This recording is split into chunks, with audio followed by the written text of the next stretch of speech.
हम सीधे रुक करेंगे। खास मेहमान हमारे साथ लगातार इस कवरेज में बने हुए हैं। मैं आपका परिचय कराती हूँ। वैज्ञानिक के सिद्धार्थ साहब भी हमारे साथ मौजूद हैं। सिद्धार्थ जी, इस तरीके का सेलिब्रेशन साइंस को लेकर, देश के साइंटिस्ट को लेकर ध्यान पड़ता है आपको? पहले कभी देखा है?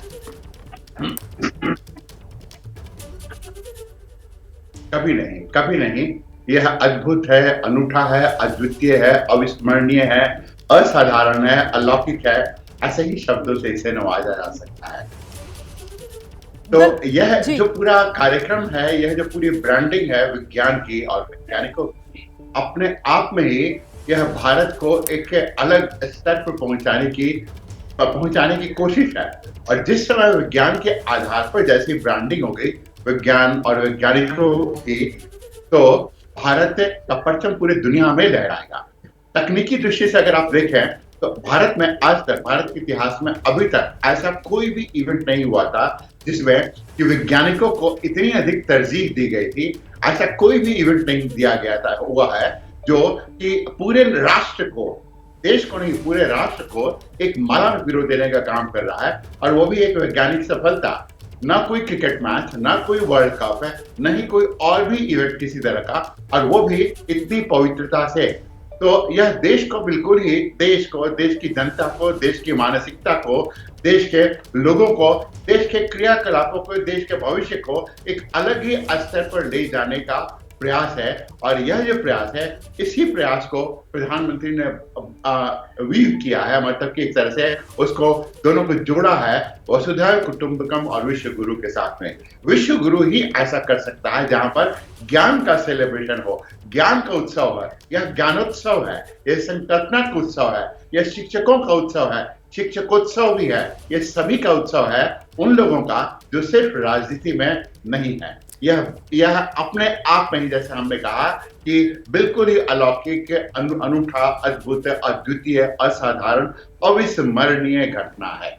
सर, बहुत ही शानदार अंदाज में आपने इस पूरे जो पल हैं उनको बयां किया है कि वाकई में जो विश्व गुरु है वही ऐसा कर सकता है। वहीं पर ऐसा ज्ञान उत्सव बनाया जा सकता है जहां देश का प्रधान जो है वो नेतृत्व कर रहा हो इस बधाई के सिलसिले का, और देश के आम नागरिक जो हैं वो उसके साथ साथ ज्ञान के इस उत्सव को, पर्व को मना रहे हों इस रूप में कि सबके हाथों में तिरंगा है और बधाई संदेश है।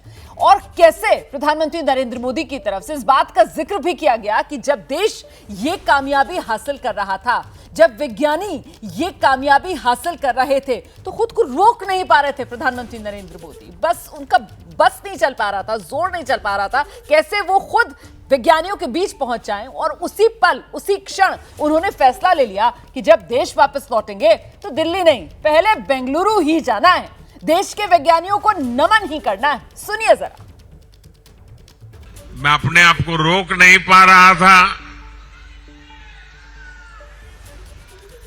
क्योंकि मैं यहां से दूर विदेश में था। तो मैंने तय किया कि भारत जाऊंगा तो पहले बेंगलुरु जाऊंगा।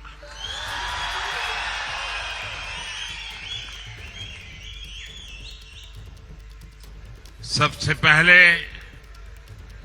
उन वैज्ञानिकों को नमन करूंगा।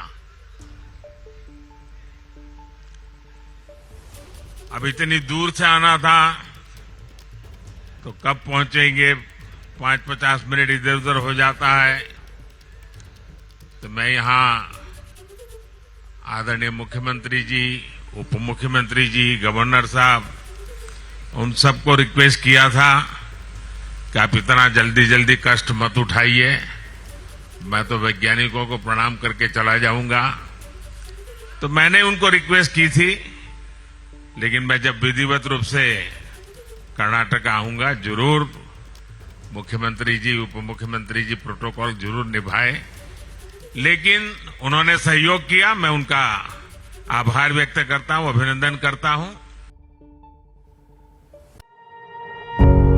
पत्रकारिता कोई इमोशन नहीं है, ना अपना कोई ज्ञान देना है और ना कोई विचार थोपना है। पत्रकारिता क्या है?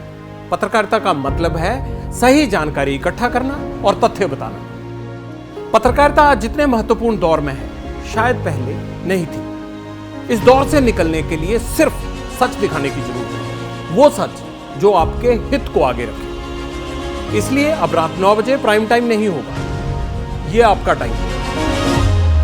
जगविंदर पटियाल के साथ देखिए पब्लिक इंटरेस्ट सोमवार से शुक्रवार रात 9 बजे सिर्फ एबीपी न्यूज पर।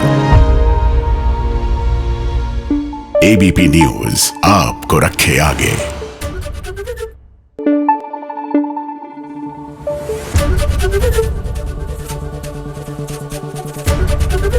एबीपी न्यूज आपको रखे आगे।